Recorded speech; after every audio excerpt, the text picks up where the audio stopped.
황해도 구월산 주유해산의 겨울바람은 유난히도 매섭고 독했습니다.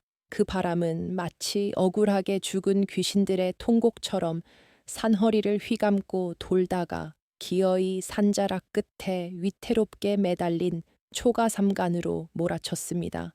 휘잉 휘잉 문풍지가 비명처럼 떨렸습니다. 그 소리는 마치 이승과 저승의 경계에서 누군가가 문을 열어달라고 애원하는 소리 같기도 했고, 자식 없이 늙어가는 두 노인의 가슴속을 긁어대던 한숨소리 같기도 했습니다. 방 안은 칠흑 같은 어둠이었습니다. 기름이 아까워 등잔불조차 켜지 못한 지 오래였습니다. 아니, 켤 필요가 없었는지도 모릅니다. 어차피 들여다보아야 서로의 주름진 얼굴뿐인 것을, 보아야 휑한 벽과 냉기 도는 윗목뿐인 것을 밝혀 무엇하겠습니까? 박노인은 캄캄한 어둠 속에서 눈을 뜨고 있었습니다. 등에 닿은 구들장은 이미 식어버린 지 오래라. 마치 얼음장 위에 누운 듯 등골이 서늘했습니다. 그는 뼈마디가 쑤셔오는 고통을 참으며 마른 침을 삼켰습니다. 올해 겨울은 유독 길구나. 노인은 속으로 중얼거렸습니다. 가난한 자에게 겨울은 계절이 아니라 형벌이었습니다. 봄, 여름, 가을 내내 허리가 휘도록 낫지를 하고 지게를 져도 겨울이 되면 남는 것은 빈 쌀독과 차가운 아궁이뿐이었습니다. 그의 옆에는 평생을 함께 해온 아내가 모로 누워 있었습니다. 색색거리는 얕은 숨소리가 들려왔습니다. 그 숨소리가 너무나 가늘고 위태로워서 박노인은 행여나 그 소리가 뚝 끊기지는 않을까 싶어 귀를 기울이곤 했습니다. 박노인은 조심스럽게 손을 뻗어 아내의 거친 손등을 덮었습니다. 나무 껍질처럼 딱딱하게 굳은 손, 평생 흙을 만지고 나무를 캐고 얼음물에 빨래를 하느라 망가진 손이었습니다. 그 손의 차가움이 노인의 가슴을 찔렀습니다. 임자, 자는가? 노인이 낮게 불렀습니다. 대답은 없었지만 아내의 숨결이 잠시 멈칫한 것을 그는 느꼈습니다. 깨어 있었던 게지요. 추위와 배고픔에 잠들지 못하고 그저 눈을 감고 어둠을 견디고 있었던 것입니다. 두 노인은 말이 없었습니다. 말을 하지 않아도 알 수 있는 것들이 너무 많았기 때문입니다.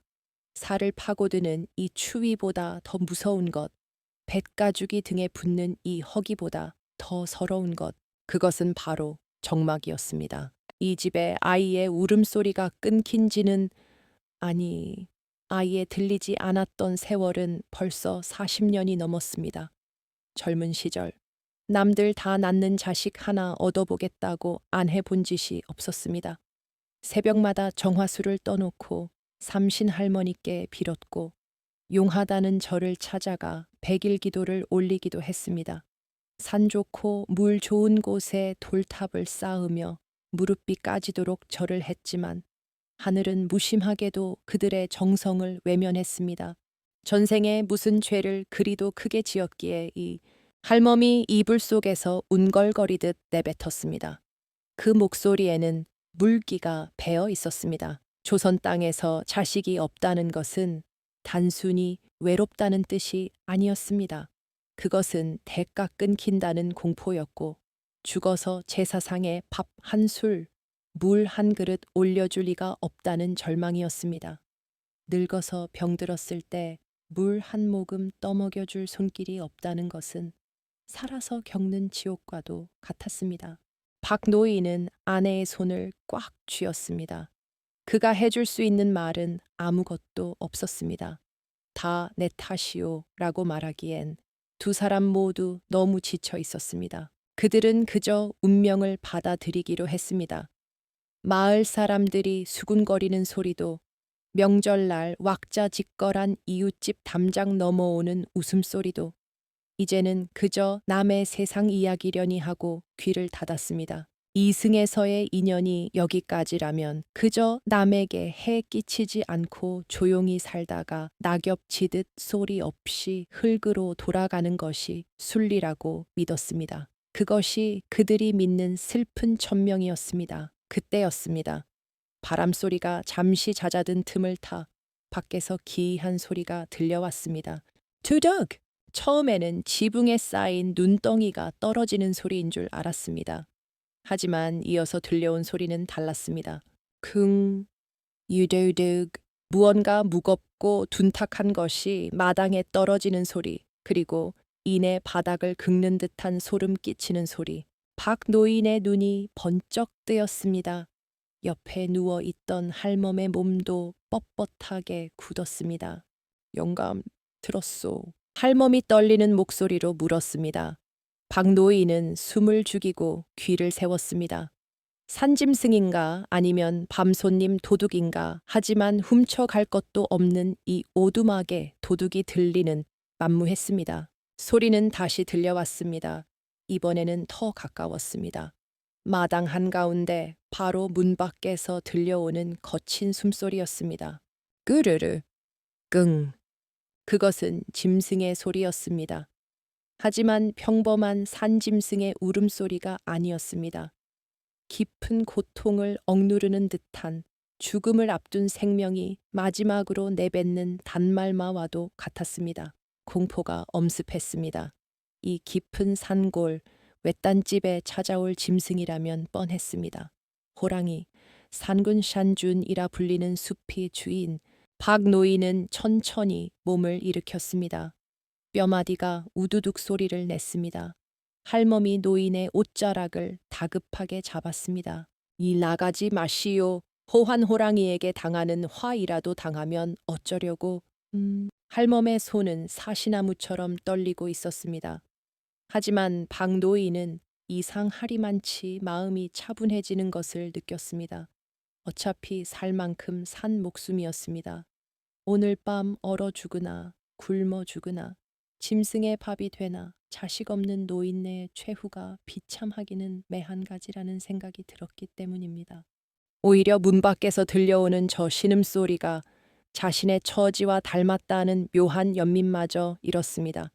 추위에 떨고 고통에 신음하며 어둠 속에 버려진 존재, 가만히 있어보. 박 노인은 아내의 손을 부드럽게 떼어내고 문가로 다가갔습니다. 손끝이 문고리에 닿았습니다. 차가운 쇠붙이의 냉기가 손가락을 타고 심장까지 전해졌습니다. 바람이 다시 거세게 불어닥쳤습니다. 문풍지가 미친 듯이 울부짖었습니다. 마치 문을 열지 말라고 경고하는 듯 했습니다. 하지만 노인은 결심한 듯 문고리를 잡아당겼습니다. 끼익. 녹슨 경첩이 비명을 질렀습니다. 문이 열리자 날카로운 눈보라가 방 안으로 들이닥쳤습니다. 노인은 눈을 가늘게 뜨고 마당을 내다보았습니다. 흐릿한 달빛이 구름 사이로 비스듬히 내려앉은 마당, 하얗게 쌓인 눈 위에 검붉은 피를 흘리며 쓰러져 있는 무언가가 보였습니다. 그것은 작았습니다. 사람을 해칠 만한 거대한 맹수가 아니었습니다. 아직 전내도 가시지 않은 듯한 조그만 털뭉치 하나가 눈밭에 파묻혀 떨고 있었습니다. 박노인은 문턱을 넘어 마당으로 나섰습니다. 집신도 신지 않은 맨발이 눈을 밟았습니다. 차가움보다 호기심이, 그리고 알 수 없는 운명의 이끌림이 그를 움직이게 했습니다. 가까이 다가가 보니 그것은 짐승의 새끼였습니다. 머리 쪽에서는 붉은 피가 꿀럭꿀럭 솟아나와 하얀 눈을 붉게 물들이고 있었습니다. 누군가 던진 돌에 맞은 듯 이마가 찢겨져 있었습니다. 노인의 그림자가 덮치자 녀석이 힘겹게 눈을 떴습니다. 달빛을 받아 번뜩이는 그 눈동자, 그것은 개의 눈도 고양이의 눈도 아니었습니다. 황금빛이 감도는, 그러나 지금은 공포와 고통으로 가득 찬 눈, 그것은 산의 왕 호랑이의 새끼였습니다. 박 노인은 숨을 들이켰습니다. 뒷걸음질 칠 뻔했습니다. 새끼라 해도 호랑이는 호랑이였습니다. 이 녀석이 있다는 건 어미가 근처에 있을 수도 있다는 뜻이었습니다. 당장이라도 문을 닫고 숨어야 했습니다. 하지만 녀석의 눈이 노인을 붙잡았습니다. 그 눈빛은 사나운 맹수의 것이 아니었습니다. 살려달라고, 제발 나를 버리지 말라고 애원하는 버림받은 아이의 눈망울과 똑같았습니다. 평생 자식을 갈구했던 노인의 가슴 한구석이 쿵 하고 내려앉았습니다. 업보라 여겼던 자신의 삶에 하늘이 던져준 기이하고도 위험한 시험이 시작된 것입니다. 박노인은 주위를 둘러보았습니다. 어미의 기척은 없었습니다. 오직 바람 소리뿐. 그는 천천히 허리를 굽혔습니다.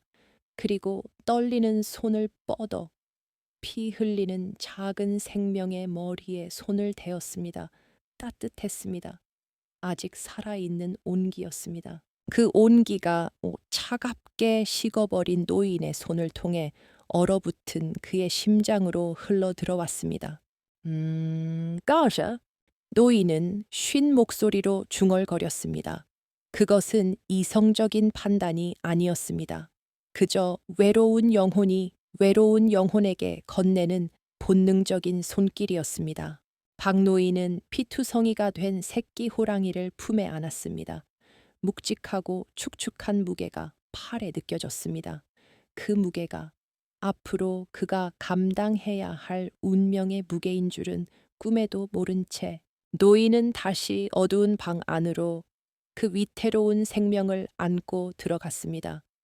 문이 닫히고 다시 바람소리만이 마당을 채웠습니다. 눈 위에는 붉은 핏자국과 노인의 맨발 자국만이 선명하게 남았습니다. 9월산의 밤은 그렇게 돌이킬 수 없는 인연을 품은 채 깊어가고 있었습니다.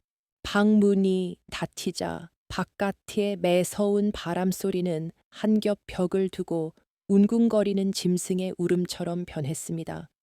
박노인은 품에 안은 묵직한 생명을 윗목에 조심스럽게 내려놓았습니다. 바닥에 닿는 순간 끙 하는 낮은 신음소리가 다시 한번 방 안을 울렸습니다. 여보, 그게 대체 무엇이오? 어둠 속에 웅크리고 있던 할멈이 겁에 질린 목소리로 물었습니다. 박노인은 대답 대신 주머니를 뒤적여 부싯돌을 찾았습니다. 평소 같으면 기름 한 방울이 아까워 엄두도 내지 못했을 일이었지만 지금은 그럴 겨를이 없었습니다. 손이 떨려 부싯돌이 몇 번이나 헛돌았습니다. 딱, 딱, 칙. 마침내 불꽃이 튀고 낡은 등잔 심지에 불이 붙었습니다. 희미한 주황빛 불빛이 방 안을 채우기 시작했습니다.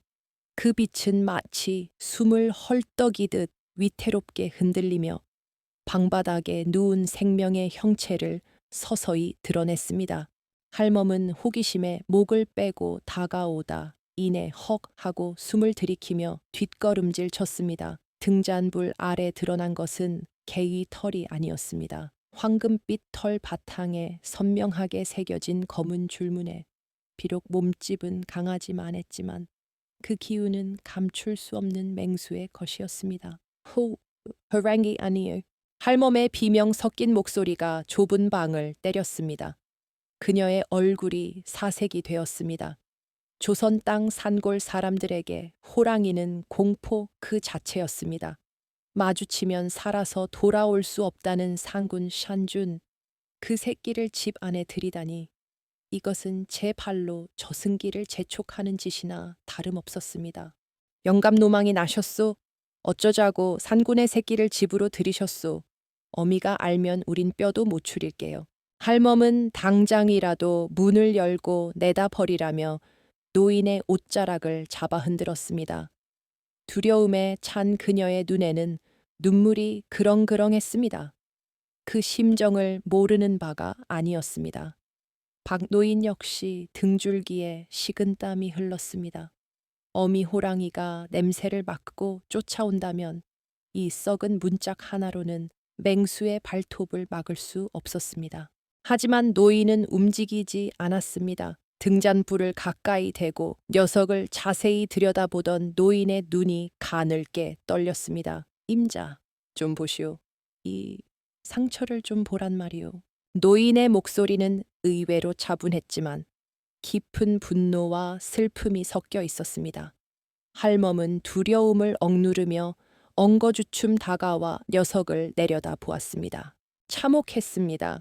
머리 정수리 부분 가죽이 찢겨져 붉은 속살이 훤히 드러나 있었고 피는 멈추지 않고 흘러 녀석의 눈가를 적시고 있었습니다. 그것은 벼랑에서 떨어지거나 다른 짐승에게 물린 상처가 아니었습니다. 상처 주변에는 흙과 함께 지식여진 자국이 선명했습니다. 이견, 노래 맞은 개야. 박 노인이 지씹듯 뱉어냈습니다. 그것도 아주 모난 돌에 힘껏 얻어맞은 개야. 산짐승은 함부로 돌을 던지지 않습니다. 오직 인간만이 재미로 혹은 겁을 주기 위해 돌을 던집니다. 아마도 사냥꾼들이 몰이를 하다가 놓쳤거나 아니면 철없는 동네 아이들이 상이 슬게 내려온 새끼를 발견하고 돌팔 매질을 해댄 것이 분명했습니다. 그렇지 않고서야 이 어린 것이 이토록 처참하게 당할 리가 없었습니다. 사람이 짐승보다 독하다더니 할멈의 입에서 탄식이 흘러나왔습니다. 두려움으로 얼어붙었던 마음에 작은 균열이 생기기 시작했습니다. 피를 흘리며 가쁜 숨을 몰아쉬는 녀석은 공포의 대상인 호랑이라기보다는 그저 학대받고 버려진 가련한 생명체로 보였기 때문입니다. 녀석은 춥고 아픈지 몸을 웅크리며 덜덜 떨었습니다. 그 모습이 마치 춥다고 보채던 옛날 옆집 아이의 모습과 겹쳐 보였습니다. 할멈은 저도 모르게 뻗으려던 손을 멈칫했습니다. 여전히 무서웠습니다. 하지만 그 무서움을 이기는 묘한 감정이 가슴 밑바닥에서 솟아올랐습니다. 측은지심, 치의 인치신, 불쌍히 여기는 마음. 영감, 못하시오. 물이라도 좀 떠오시구려. 할멈이 털썩 주저앉으며 말했습니다. 박노인은 아내를 쳐다보았습니다. 그녀의 눈빛은 이미 맹수를 보는 눈이 아니었습니다. 병든 자식을 바라보는 어미의 눈이었습니다. 노인은 말없이 일어나 푸워크로 향했습니다. 살얼음이 낀 물동이에서 물을 한 바가지 펴왔습니다. 그 사이 할멈은 장롱 깊숙이 넣어두었던 낡은 무명천을 꺼냈습니다. 자신의 치마단을 기우려고 아껴두었던 천이었습니다. 그녀는 망설임 없이 천을 북북 찢었습니다. 경쾌하면서도 서글픈 천 찢는 소리가 방 안의 정막을 깼습니다. 아프지 마라, 아프지 마라. 할멈은 주문을 외우듯 중얼거리며 젖은 천으로 녀석의 상처를 조심스럽게 닦아냈습니다. 피가 닦이고 상처가 드러날 때마다 녀석은 움찔거렸지만 결코 이빨을 드러내거나 으르렁거리지 않았습니다. 오히려 따뜻한 손길이 그리웠다는 듯 할멈의 무릎에 머리를 비벼댔습니다. 피냄새가 비릿하게 진동하는 좁은 방. 하지만 그곳에는 기이한 평화가 감돌았습니다. 인간과 맹수, 사냥꾼과 사냥감이라는 천적 관계가 무너지고 오직 고통받는 자와 위로하는 자만이 존재했습니다. 할멈은 지식여둔 쑥을 상처에 바르고 찢어낸 무명천으로 녀석의 머리를 단단히 감싸주었습니다. 하얀 붕대 위로 다시 붉은 피가 조금 배어나왔지만 지혈은 된 듯했습니다. 물을 좀 먹여봅시다. 박노인이 숟가락에 물을 떠서 녀석의 입가에 가져갔습니다. 녀석은 본능적으로 혀를 내밀어 물을 핥았습니다. 까칠까칠한 혀가 숟가락을 긁는 소리가 삭, 삭 하고 났습니다. 한 숟가락, 두 숟가락. 마른 땅이 비를 맞듯 녀석은 허겁지겁 물을 받아 먹었습니다. 그러고는 마침내 녀석이 눈을 떴습니다. 등잔불 아래서 마주친 그 눈동자, 아까 밖에서 보았을 때보다 더 깊고 맑은 눈이었습니다. 황금빛 홍채 속에 담긴 검은 눈동자가 박 노인과 할멈을 번갈아 쳐다보았습니다. 그 눈에는 살기 샤치가 없었습니다. 오히려 낯선 환경에 대한 호기심과 자신을 구해준 이들에 대한 막연한 신뢰가 담겨 있었습니다. 눈망울 좀 보게, 꼭 사람 같구려. 할멈이 감탄하듯 속삭였습니다. 그녀는 무의식 중에 녀석의 등을 쓰다듬고 있었습니다. 거칠 줄 알았던 호랑이의 털은 생각보다 부드럽고 따뜻했습니다. 자식을 한 번도 품어보지 못한 그녀의 거친 손바닥에 전해지는 그 생생한 온기. 그것은 낯설지만 사무치게 그리운 느낌이었습니다. 오늘 밤만이다. 박노인이 짐짓 엄한 목소리로 말했습니다. 날이 밝으면 산으로 돌려보내야 해. 여긴 사람이 사는 곳이야 범이 있을 곳이 못 된다. 그것은 녀석에게 하는 말이기도 했지만 흔들리는 자신들의 마음을 다잡기 위한 말이기도 했습니다. 정을 줘서는 안 된다. 이것은 상운이다. 언젠가 우리를 잡아먹을 수도 있고 관에 들키면 우리가 죽을 수도 있다.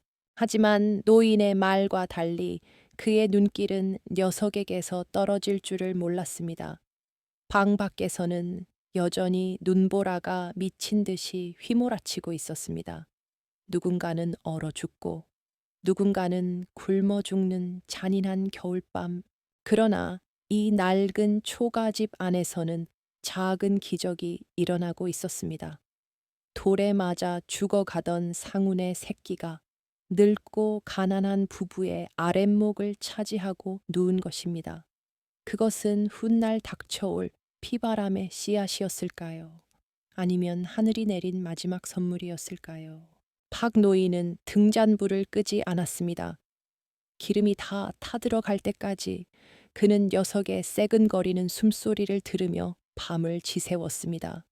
자식 없는 노부부의 긴긴 밤을 채워준 것은 아이러니하게도 사람들의 돌팔 매질에 쫓겨온 짐승의 새끼였습니다. 이날 밤 박 노인은 꿈을 꾸었습니다. 9월산 산신령이 나타나 품에 커다란 붉은 구슬을 안겨주는 꿈을. 그 구슬은 뜨거웠고 무거웠으며 슬프도록 아름답게 빛나고 있었습니다. 그해 겨울은 유난히도 길었습니다. 하지만 박 노인의 초가집은 예년과 달리 훈훈한 온기가 감돌았습니다. 아궁이에 군불을 많이 지펴서가 아니었습니다. 방 안을 가득 채운 살아있는 생명의 뜨거운 숨결 때문이었습니다. 비밀은 문풍지 안에서만 지켜졌습니다. 노부부는 혹여나 마을 사람들이 알까 두려워 대낮에도 살인문을 걸어 잠그고 살았습니다. 그 좁고 어두운 방 안에서 기적 같은 동거가 시작된 것입니다. 녀석은 생각보다 빠르게 기력을 되찾았습니다. 처음 며칠은 물만 받아 먹더니 사흘째 되던 날부터는 비틀거리며 일어나 앉았습니다. 그리고는 배고픔을 호소하며 앙아앙 하고 울어댔습니다. 그 소리가 제법 우렁차서 할멈은 서둘러 이불로 녀석을 덮어 입어야 했습니다. 문제는 먹거리였습니다. 산중의 왕이라 불리는 짐승을 무엇으로 먹여 살린단 말입니까? 고기 반찬은커녕 사람 먹을 쌀도 없어 굶기를 밥 먹듯 하는 형편이었습니다. 영감, 어쩌저 젖도 안 뗀 것 같은데. 할멈은 쌀독 바닥을 박박 긁었습니다. 한 줌도 안 되는 윗사라기가 나왔습니다. 그녀는 그것을 물에 불려 묽은 미음을 끓였습니다. 고기 냄새라곤 맡아본 적 없는 하얀 쌀물. 육식 짐승이 먹을 리 만무했습니다. 하지만 박노인은 숟가락에 미음을 떠서 녀석의 입에 가져갔습니다. 녀석은 킁킁거리며 냄새를 맡더니 고개를 휙 돌렸습니다. 당연한 일이었습니다. 박노인은 한숨을 쉬며 말했습니다. 먹어라. 이것이 우리 부부의 살이고 피다. 이걸 먹어야 산다. 말귀를 알아들은 것일까요? 아니면 노인의 간절한 눈빛을 읽은 것일까요? 녀석은 다시 고개를 돌려 마지못한 듯 혀를 내밀었습니다. 할짝 할짝 처음에는 맛이 낯설어 찡그리는 듯하더니 이내 허겁지겁 그릇을 비웠습니다. 그날부터 노부부는 자신들의 끼니를 줄였습니다. 하루 2끼 먹던 풀죽을 1끼로 줄였고 그마저도 녀석에게 태반을 덜어주었습니다.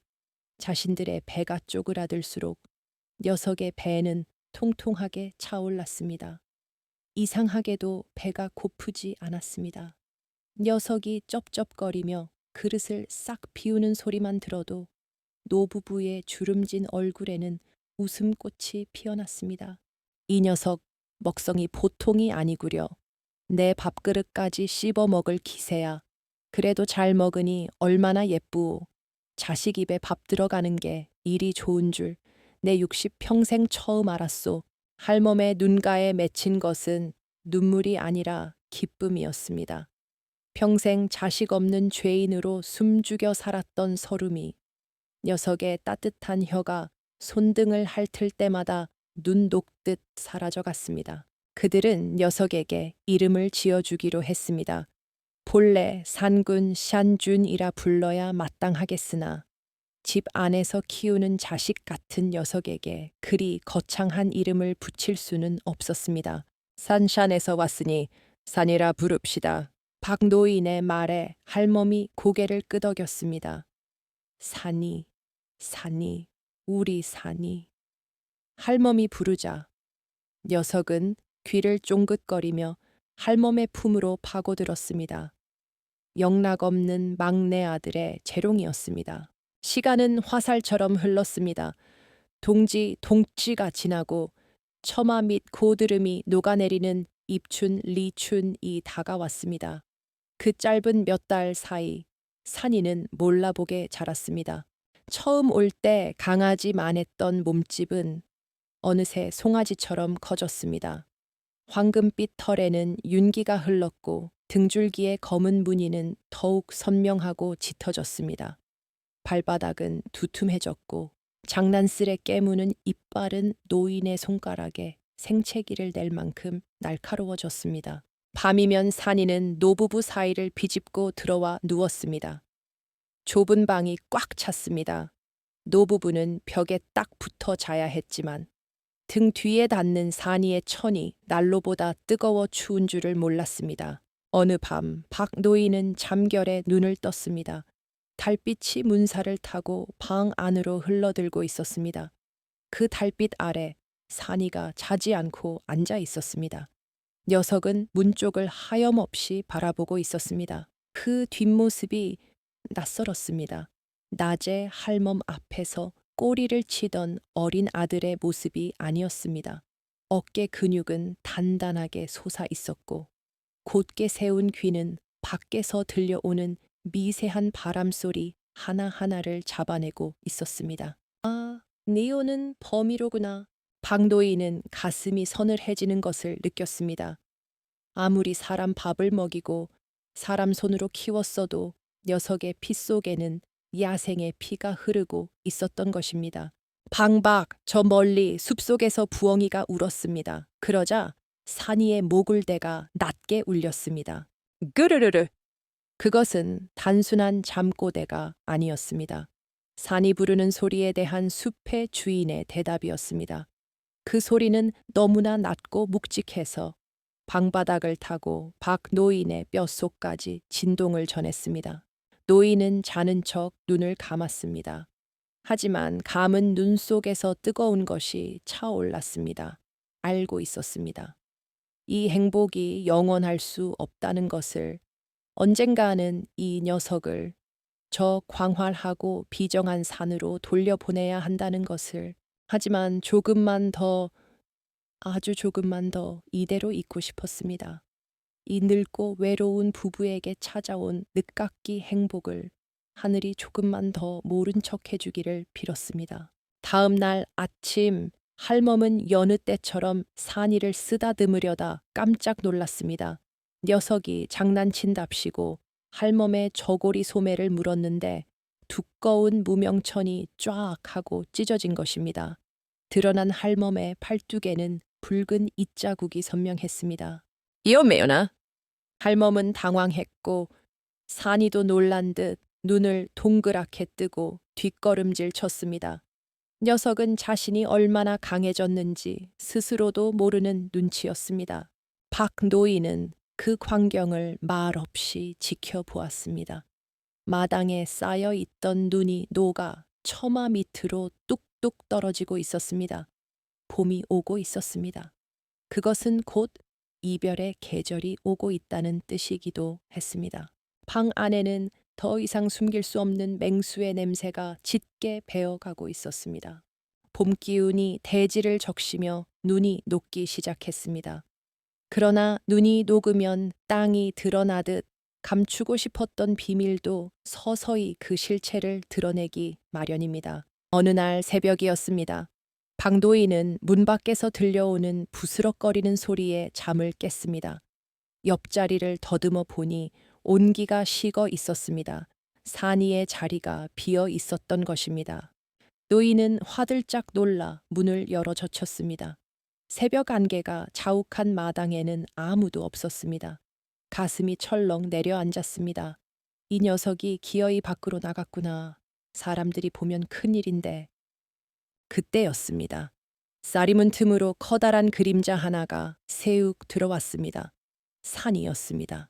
녀석은 노인을 보자마자 꼬리를 살랑거리며 다가왔습니다. 그런데 녀석의 입에 무언가가 물려 있었습니다. 축 늘어진 차에 덜렁거리는 그것은 살이 통통하게 오른 꿩 한 마리였습니다. 이미스 이게 무슨 짓이냐? 박 노인이 낮은 목소리로 꾸짖었습니다. 하지만 산이는 아랑곳하지 않고 꿩을 노인의 발치에 툭 내려놓았습니다. 그리고는 칭찬을 바라는 아이처럼 노인의 바지가랑이에 머리를 비볐습니다. 녀석의 주둥이 주변에는 꿩의 피가 묻어 있었습니다. 노인은 할 말을 잃었습니다. 그것은 짐승의 본능적인 사냥이 아니었습니다. 자신을 거두어준 늙은 부모에게 바치는 서툴지만 진심 어린 조공 지러공이었습니다. 매일 풀죽만 먹는 할멈과 노인에게 고기 맛을 보여주고 싶었던 게지요.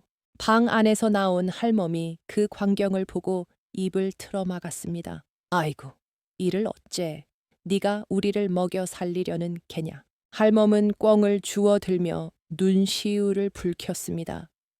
목이 단번에 꺾여 죽은 꿩. 그 잔인한 흔적조차 할멈의 눈에는 녀석의 기특한 효심으로 보였습니다. 하지만 박노인의 생각은 달랐습니다. 그는 꿩보다 마당에 찍힌 발자국을 먼저 보았습니다. 녹담한 눈 위에는 선명한 발자국들이 어지럽게 찍혀 있었습니다. 어른 손바닥보다 더 크고 깊게 파인 자국. 그것은 더 이상 개나 고양이 따위라고 둘러댈 수 없는 명백한 맹수의 흔적이었습니다. 임자, 꿩은 얼른 삶아 먹어 치우시오.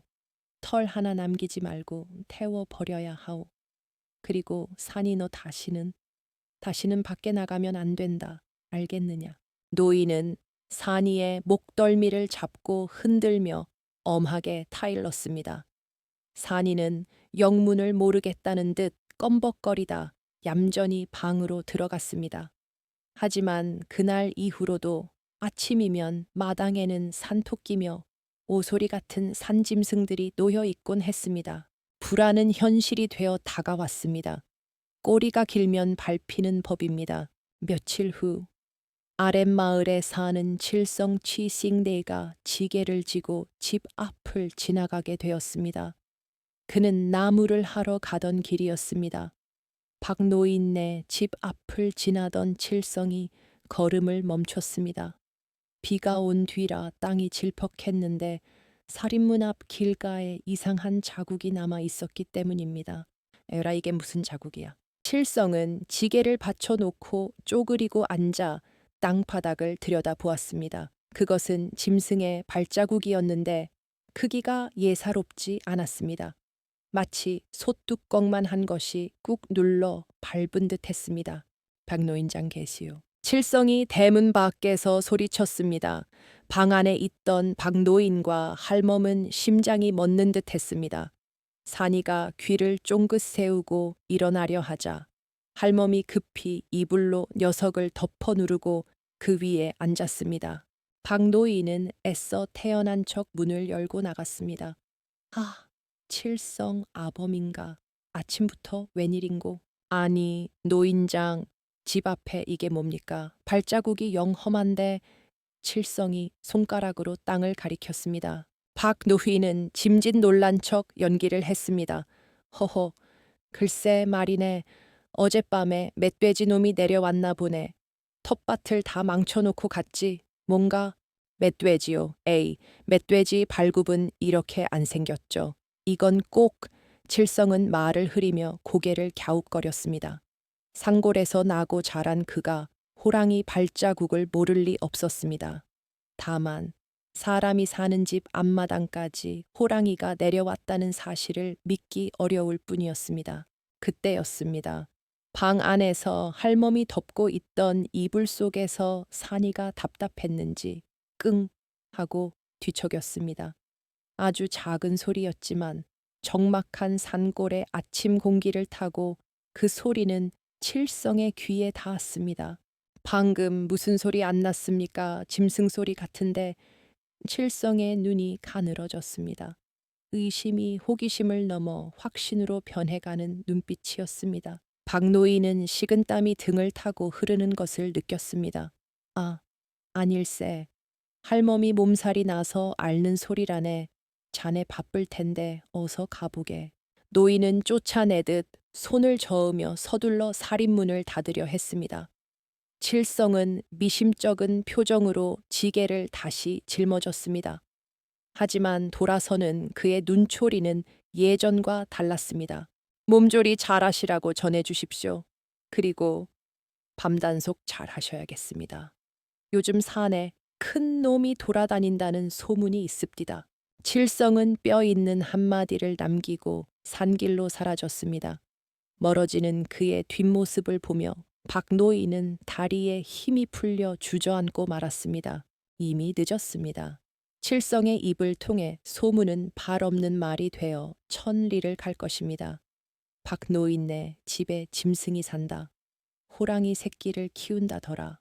마을 사람들의 수군거림이 벌써부터 귓가에 들리는 듯 했습니다. 관아의 포졸들이 창을 들고 들이닥칠 날도 머지않았습니다. 박노인은 떨리는 손으로 마당에 흙을 파내어 발자국을 지웠습니다. 문지르고 또 문질렀습니다. 하지만 땅에 찍힌 발자국은 지울 수 있어도 사람들의 마음에 찍힌 의심은 지울 수 없는 법입니다. 방 안에서는 아무것도 모르는 산이가 다시 쿨쿨 잠에 빠져 있었습니다. 그 평온한 숨소리가 오늘따라 노인의 가슴을 난도질했습니다. 이제 선택의 시간이 다가오고 있었습니다. 인간의 세상에서 호랑이를 키운 죄, 그 죗값을 치러야 할 시간이 시시각각 조여오고 있었습니다. 발 없는 말이 천리를 간다 하더니 소문은 봄바람보다 빨랐고 겨울바람보다 매서웠습니다. 9월산 자락의 작은 마을에 흉흉한 소문이 돌기 시작했습니다. 밤마다 산에서 내려오는 짐승이 있다. 박노인네 집에서 짐승 울음소리가 들린다. 장날이 되자 그 소문은 관아의 귀에까지 들어갔습니다. 장터 어귀에는 커다란 방문방 웬이 나붙었습니다. 호환호랑이 재앙을 미리 막기 위해 산군을 잡는 자에게는 큰 상을 내리고 그 은신처를 고변하는 자에게는 세금을 면해주겠다. 사람들의 눈빛이 달라졌습니다. 가난에 찌든 백성들에게 세금 면제는 목숨보다 귀한 것이었습니다. 어제까지 이웃 사촌이라 부르며 막걸리 잔을 기울이던 사람들이 이제는 서로의 눈치를 보며 쑥덕거렸습니다. 탐욕과 두려움이 섞인 눈빛은 숲속의 맹수보다 더 섬뜩했습니다. 박노인은 장터 구석에서 그 방을 보고 몸을 떨었습니다. 사람들이 수군거리는 소리가 바늘처럼 귓속을 파고들었습니다. 칠성기가 그러는데 박노인네 집 근처에 핏자국이 흥건하더래. 설마 그 노인네가 호랑이 굴이라도 봐둔 게 아닐까. 노인은 도망치듯 장터를 빠져나왔습니다. 등 뒤에서 사람들의 시선이 화살처럼 날아와 박히는 듯 했습니다. 지게에 짐도 싣지 못한 빈 지게였지만 어깨를 짓누르는 무게는 천근만근이었습니다. 집으로 돌아오는 길, 노인의 발걸음은 처형장으로 끌려가는 죄인처럼 무거웠습니다. 멀리 초가집이 보였습니다. 평화로워 보이는 저 집 안에 세상이 그토록 찾아 헤매는 화근이 숨쉬고 있었습니다. 마당에 들어서자 방문이 덜컹거리며 열렸습니다. 그 반가운 울음소리와 함께 산이가 마루로 뛰쳐나왔습니다. 이제 녀석은 다 자란 성체 챙티에 가까웠습니다. 앞발을 노인의 어깨에 턱 올리면 노인이 휘청거릴 만큼 거대했습니다. 노인은 습관처럼 녀석의 목덜미를 쓰다듬으려다 멈칫했습니다. 녀석의 덩치가 너무 컸습니다. 이제는 방 안에 숨길 수 있는 크기가 아니었습니다. 황금빛 털은 눈부시게 빛났지만 그 빛이 이제는 우리를 죽이는 신호탄이 될 판이었습니다. 왓수 부엌에서 나오던 할멈이 노인의 안색을 살피며 물었습니다. 노인은 말없이 퇴마루에 걸터 앉았습니다. 그리고 품속에서 꼬깃꼬깃해진 쌈지 담배를 꺼내 물었습니다. 손이 떨려 불을 붙이는데 한참이 걸렸습니다. 임자. 노인이 깊은 연기를 내뿜으며 입을 열었습니다.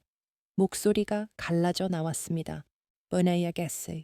할멈이 들고 있던 행주를 떨어뜨렸습니다. 그게 무슨 말씀이시오? 아직 어린데 저 험한 산에 어떻게 관아에서 방을 붙였소. 현상금까지 걸렸단 말이요. 노인이 버럭 소리를 질렀습니다. 평생 큰 소리 한 번 낸 적 없던 그였습니다. 그 고함 소리에 놀란 산이가 귀를 뒤로 젖히며 웅크렸습니다. 노인의 눈에서 굵은 눈물이 주르륵 흘러내렸습니다. 칠성이 놈이 눈치챘어. 내일이라도 포졸들이 들이닥칠지 몰라. 들키면 산이만 죽는 게 아니야. 당신도 나도 다 죽어. 삼쪽이 멸할 수도 있단 말이오. 할멈은 그 자리에 주저앉아 소리 죽여 울었습니다. 알고 있었습니다.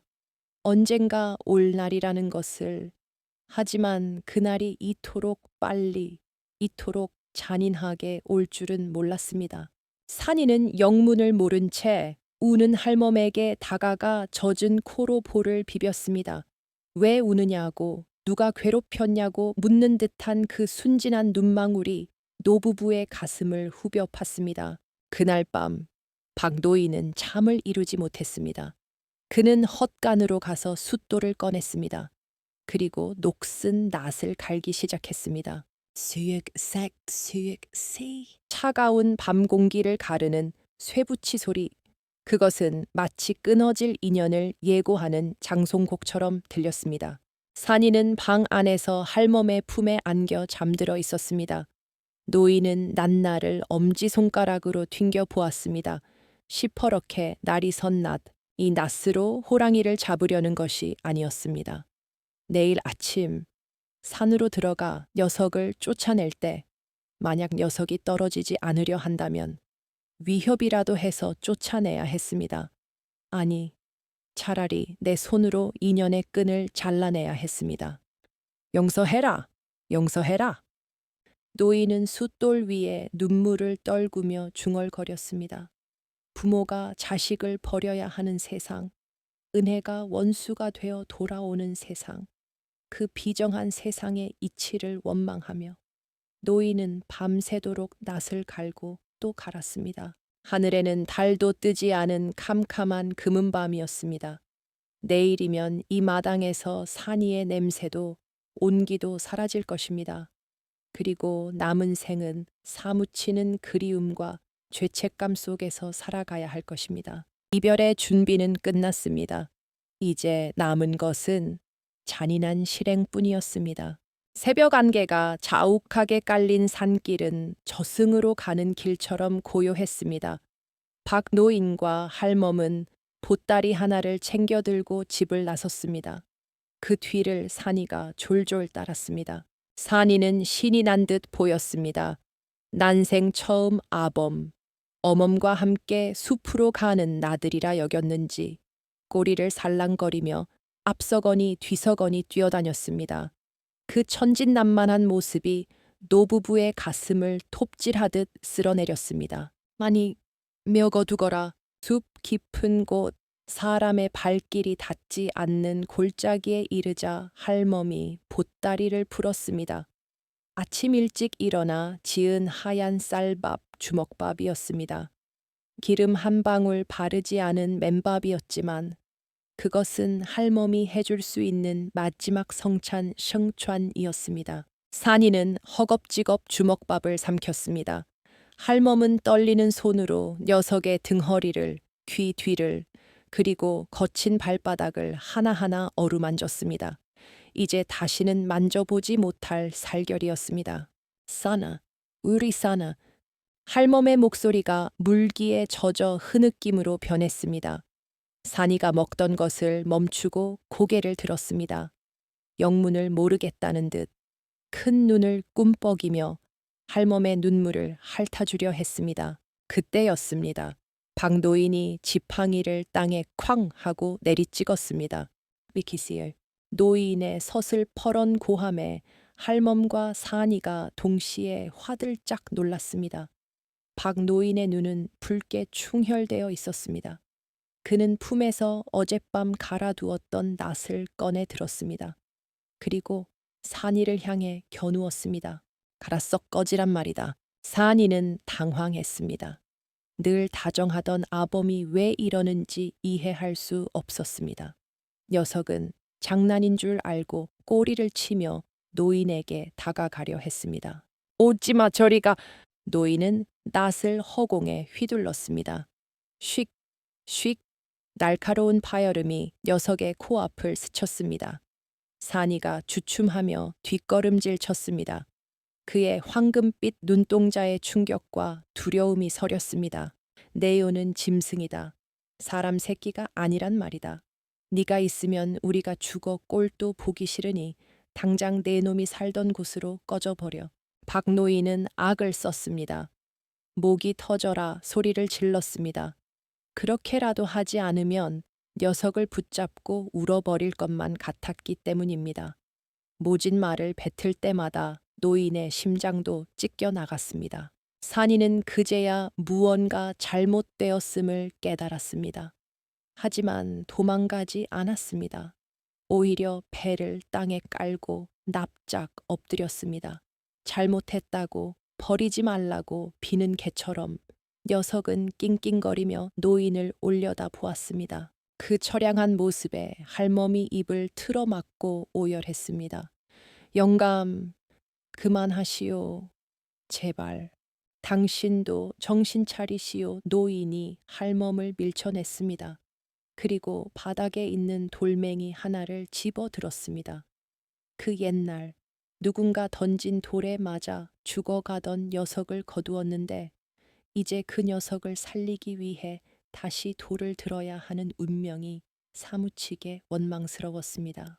딱 노인이 던진 돌이 산이의 앞발에 맞았습니다. 산이는 피하지 않았습니다. 그저 슬픈 눈으로 노인을 바라볼 뿐이었습니다. 가란 말이다. 제발 좀 가라 이놈아. 노인은 미친 사람처럼 돌을 던지고 낫을 휘두르며 녀석을 몰아세웠습니다. 한 걸음, 두 걸음. 산이는 뒷걸음질을 치면서도 시선은 노부부에게서 떼지 않았습니다.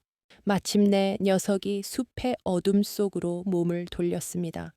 하지만 몇 발자국 가다 멈추고 다시 뒤를 돌아보았습니다. 또 몇 발자국 가다 멈추고 다시 돌아보았습니다. 그 눈빛 원망이 아니었습니다.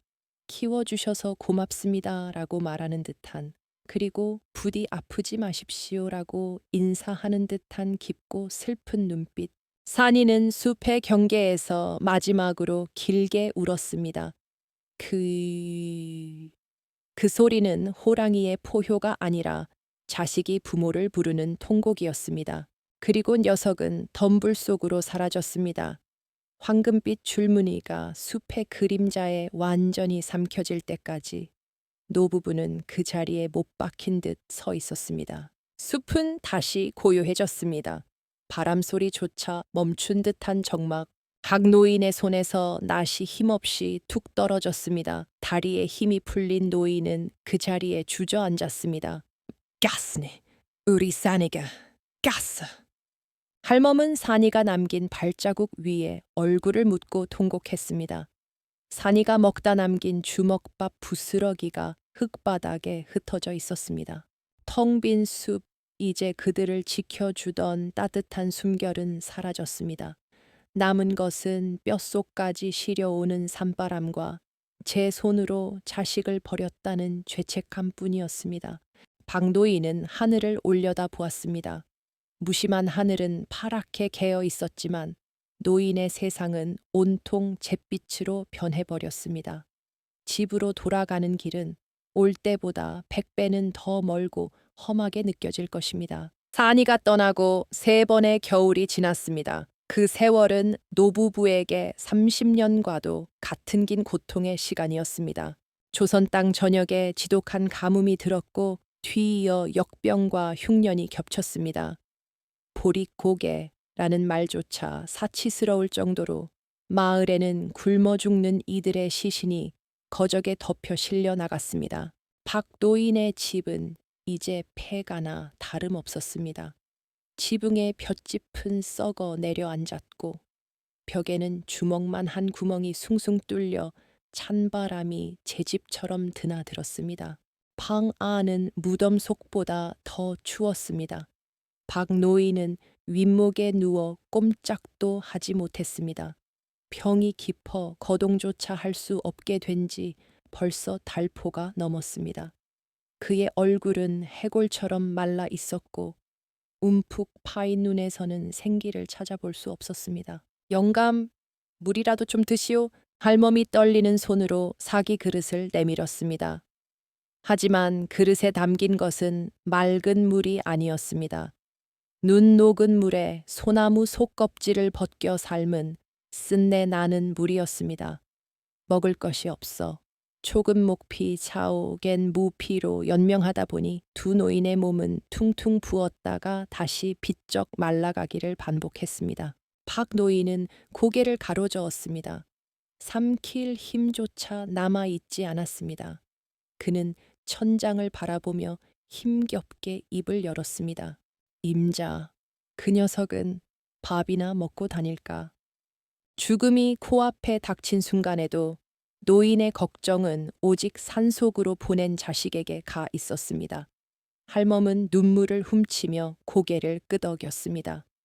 그럼요, 산군 샨준인데, 숲의 주인인데 우리보다 잘 먹고 잘 살겠지요. 말은 그렇게 했지만 할멈의 마음도 까맣게 타들어가고 있었습니다. 산짐승도 먹을 게 없어 민가로 내려와 가축을 물어가는 흉년이었습니다. 그 녀석이라고 배를 골치 않을 리 없었습니다. 그때 밖에서 거친 고함 소리가 들려왔습니다. 입 안에 있는 거 다 알아 나와. 관내에서 나온 아전 관비들이었습니다. 흉년일수록 나라의 세금 독촉은 더욱 가혹해지는 법입니다.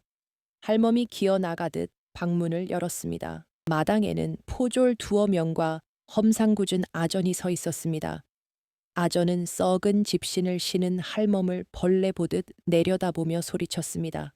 환곡 빌려 쓴 곡식을 갚으라는데 왜 대답이 없어 관할을 능멸하는 게냐. 날이 보시다시피 먹을 것도 없어 굶어 죽어갑니다. 제발 한 번만 선처를. 할멈은 차가운 땅바닥에 이마를 찌으며 애원했습니다. 하지만 아전은 발길질로 마당에 놓인 빈 솥단지를 걷어찼습니다. 챙그랑 깨진 솥 조각이 힘없이 굴러갔습니다. 핑계는 지겹다. 곡식이 없으면 몸으로라도 때워야지. 이번에 사또께서 조정에 진상할 호랑이 가죽이 필요하시다. 호랑이 사냥에 몰입꾼으로라도 나서란 말이다. 방 안에 누워있던 박 노인의 귀가 번쩍 뜨였습니다. 호랑이 사냥 그 단어가 비수처럼 가슴에 꽂혔습니다. 들리는 소문에는 이 집 영감이 산길을 잘 안다지. 내일 포수들이 들이닥칠 테니 길 안내를 할 준비나 해. 아전들은 으름장을 놓고 사라졌습니다. 그들이 떠난 자리에 다시 적막이 찾아왔지만 그 적막은 예전과 달랐습니다. 피비린내에 나는 살육의 예고였습니다. 할멈이 방으로 들어와 노인을 붙잡고 울었습니다. 영감, 어쩌면 좋아요. 사냥이라니요. 우리 산이를 잡으러 온다는 거 아니요. 박노인은 앙상한 손으로 바닥을 긁었습니다. 분노가 치밀었지만 늙고 병든 몸으로는 아무것도 할 수 없었습니다. 사람이란 족속은 굶어 죽어가면서도 다른 생명의 가죽을 탐하는 잔인한 존재였습니다. 노인은 간신히 몸을 일으켜 앉았습니다. 그리고 문풍지 구멍으로 보이는 먼 산을 바라보았습니다. 9월산 꼭대기에는 검은 먹구름이 몰려오고 있었습니다. 오지 마라. 노인이 피를 토하듯 중얼거렸습니다. 배가 고파도 얼어 죽을 것 같아도 절대로 내려오면 안 된다. 사나 이곳은 지옥이었습니다. 은혜를 원수로 갚고 약한 자를 짓밟는 인간들의 지옥. 노인은 차라리 자신이 오늘 밤 숨을 거두어 녀석을 유인할 미끼가 되지 않기를 간절히 빌었습니다. 바람이 거세졌습니다. 멀리서 들려오는 산짐승의 울음소리가 오늘따라 유난히 구슬프게 들렸습니다. 마치 다가올 비극을 미리 알고 우는 곡소리처럼 내일이면 사냥꾼들이 산을 뒤덮을 것입니다. 그리고 운명의 수레바퀴는 잔인하게도 다시 이 집 마당으로 굴러올 것입니다. 운명의 아침이 밝았습니다. 하지만 태양은 핏빛으로 붉게 타오르며 불길한 기운을 내뿜고 있었습니다. 와, 요란한 함성 소리와 함께 포수들과 관군들이 들이닥쳤습니다. 그들은 창과 화승총을 들고 박노인의 다 쓰러져가는 초가집을 겹겹이 포위했습니다. 이 늙은이가 호랑이 굴을 안다 끌어내라. 관군의 대장이 소리치자 포졸들이 방 안으로 들이닥쳤습니다. 병들어 뼈만 남은 박노인과 할멈은 짐짝처럼 마당으로 끌려 나왔습니다. 거친 손길에 할멈이 비명을 질렀고 박노인은 바닥에 내동댕이 쳐졌습니다. 말해라, 산군이 어디 숨어 있느냐. 대장이 채찍을 휘둘렀습니다. 채찍이 땅을 때리는 소리가 살벌하게 울려 퍼졌습니다. 박노인은 피 섞인 침을 뱉으며 고개를 저었습니다. 모른다. 내 놈들은 천벌을 받을 게야. 이 늙은이가 죽고 싶은 개로구나. 대장이 칼을 뽑아들고 노인의 목을 겨누었습니다. 차가운 칼날이 노인의 목덜미에 닿았습니다. 할멈이 기절할 듯 비명을 질렀습니다. 바로 그 순간이었습니다. 산천초목이 벌벌 떨 만한 거대한 포효가 9월산을 뒤흔들었습니다. 바람이 멈추고 새들이 날아올랐습니다. 포위하고 있던 사냥개들이 깨갱거리며 바닥에 납작 엎드렸습니다. 사람들의 시선이 일제히 산 쪽으로 쏠렸습니다. 숲의 어둠 속에서 황금빛 번개가 튀어나왔습니다.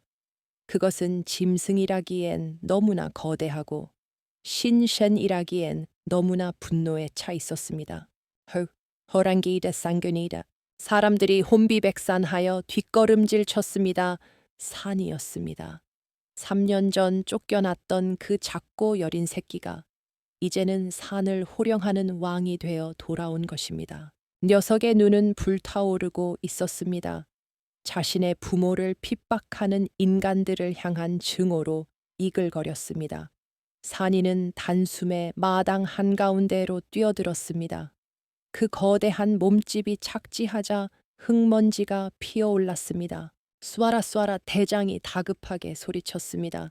피융, 탕, 화살과 총탄이 비처럼 쏟아졌습니다. 보통의 맹수라면 사냥꾼을 공격하거나 숲으로 도망쳤을 것입니다. 하지만 산이는 달랐습니다. 녀석은 도망가지 않았습니다. 오히려 노부부가 쓰러져 있는 곳으로 몸을 날렸습니다. 자신의 거대한 몸으로 노부부를 덮었습니다. 그것은 공격이 아니라 필사적인 방어였습니다.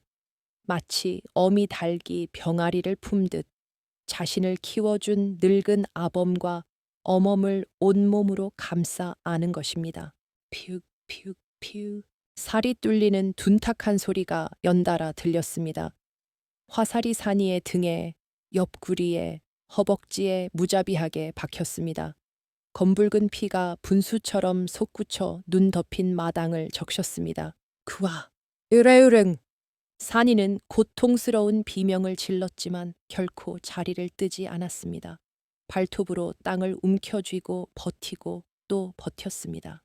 자신이 비키면 등 밑에 있는 늙은 부모가 다칠 것임을 알았기 때문입니다. 그 밑에 깔린 박노인은 눈을 떴습니다. 그의 눈앞에 보이는 것은 화살꽂이가 되어버린 산이의 배와 가슴이었습니다. 후두둑, 후두둑, 뜨거운 피가 노인의 얼굴로 떨어졌습니다. 그것은 3년 전 노인이 닦아주었던 그 피보다 훨씬 더 뜨겁고 진했습니다. 안 돼, 안 돼, 사나 비켜라, 제발 비켜. 노인은 미친 듯이 소리쳤습니다. 자신을 살리려고 자식이 죽어가고 있었습니다. 노인은 젖먹던 힘을 다해 기어 나오려 했습니다. 자신의 몸으로라도 화살을 맞고 싶었습니다. 하지만 산이는 앞발로 노인을 꾹 눌러 움직이지 못하게 했습니다. 가만히 계세요. 이번엔 제가 지킵니다.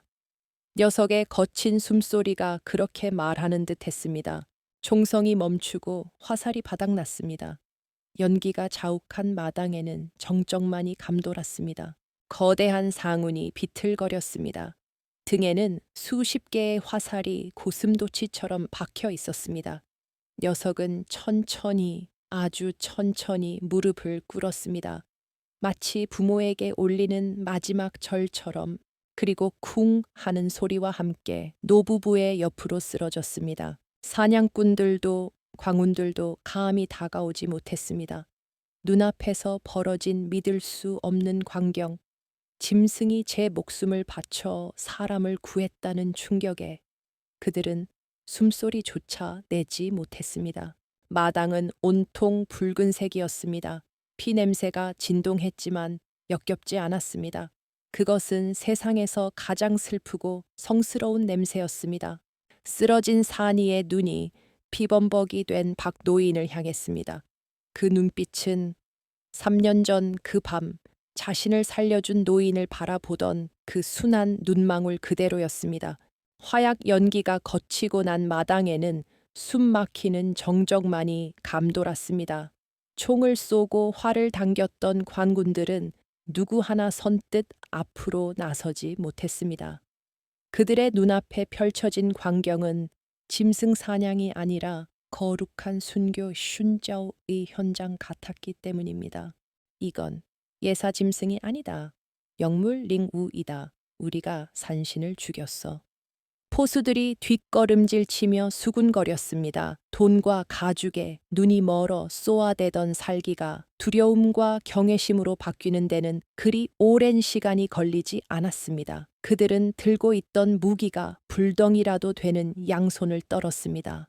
박노인은 피투성이가 된 몸을 이끌고 산이의 머리맡으로 기어갔습니다. 사나, 사나. 노인의 목소리는 갈라져 쇳소리가 났습니다. 거대한 상운의 몸은 고슴도치처럼 화살이 박힌 채 가쁜 숨을 몰아쉬고 있었습니다. 그르렁거리는 소리가 날 때마다 입가에서는 붉은 거품이 터져 나왔습니다. 할멈이 산이의 목을 끌어안았습니다. 자식의 죽음을 지켜봐야 하는 어미의 심정이 이럴까요? 할멈의 흰 저고리가 산이의 붉은 피로 흥건하게 젖어 들어갔습니다. 하지만 할멈은 아랑곳하지 않고 피에 젖은 녀석의 얼굴을 자신의 볼에 비볐습니다. 미련한 놈, 바보 같은 놈, 여기가 어디라고 내려와. 그냥 모른 척 살지. 늙은 우리 따위가 뭐라고. 할멈의 통곡이 산골짜기를 메웠습니다. 산이는 힘겹게 눈꺼풀을 들어 올렸습니다. 생명의 불씨가 꺼져가는 흐릿한 눈동자였지만 그 시선은 정확하게 노부부를 향하고 있었습니다. 녀석은 마지막 힘을 짜내어 혀를 내밀었습니다. 까칠까칠한 혀가 박노인의 주름진 손등을 핥았습니다. 한 번, 두 번, 그것은 작별 인사였습니다. 아버지, 어머니, 이제 빚을 다 갚았습니다. 라고 말하는 듯 했습니다. 박노인은 산이의 앞발을 꽉 잡았습니다. 3년 전 돌에 맞아 죽어가던 그 작은 앞발이 이제는 자신을 살리고 차갑게 식어가고 있었습니다. 뜨거운 눈물이 노인의 뺨을 타고 흘러 산이의 털 위로 떨어졌습니다. 아가, 내 새끼야. 다음 생에는 부디 사람으로 태어나거라, 내 자식으로 태어나거라. 그때는 내가 너를 배불리 먹이고 따뜻하게 입혀서 남부럽지 않게 키워주마. 노인의 약속을 들은 것일까요? 고통으로 일그러졌던 산이의 눈매가 평온하게 부러졌습니다. 녀석의 입가에 옅은 미소 같은 것이 스쳐 지나갔습니다. 그리고 이내 후 하는 긴 날숨과 함께 산군의 거대한 몸에서 힘이 빠져나갔습니다. 황금빛으로 빛나던 눈동자가 서서히 닫혔습니다. 산이가 숨을 거두자 하늘에서도 기이한 일이 일어났습니다. 먹구름이 몰려와 마른 하늘에 한방눈을 쏟아붓기 시작했습니다. 하얀 눈송이가 붉은 피를 덮어주려는 듯 소리 없이 내려앉았습니다. 그제야 관군의 대장이 쭈뼛거리며 다가왔습니다. 그는 호랑이의 가죽을 벗길 생각조차 하지 못했습니다. 대장은 말없이 모자를 벗어 고개를 숙였습니다. 그것은 짐승에 대한 예우가 아니라 효자 샤오지에 대한 예우였습니다. 철수한다. 대장의 짧은 명령이 떨어졌습니다. 아무도 이의를 제기하지 않았습니다. 상금도 면세 혜택도 더 이상 중요하지 않았습니다. 그들은 자신들이 저지른 짓이 얼마나 큰 죄업인지 깨달은 죄인들처럼 도망치듯 산을 내려갔습니다. 텅 빈 마당에는 다시 세 식구만 남았습니다. 죽은 아들과 살아남은 늙은 부모, 그리고 그들을 덮어주는 차가운 눈. 박노인과 할멈은 산이의 식어가는 몸을 안고 하염없이 울고 또 울었습니다. 눈물은 얼어붙어 고드름이 되었고 그날 9월산의 바람소리는 밤새도록 짐승의 울음소리처럼 구슬프게 들렸다고 합니다. 그렇게 인과 인고의 고리는 가장 슬픈 방식으로 닫혔습니다. 목숨으로 받은 은혜를 목숨으로 갚은 짐승.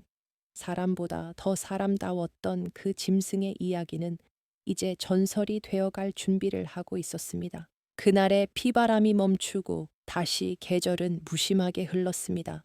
산의 눈은 녹아 가을물이 되었고 피가 새으며 들었던 마당에는 다시 파란 풀이 돋아났습니다.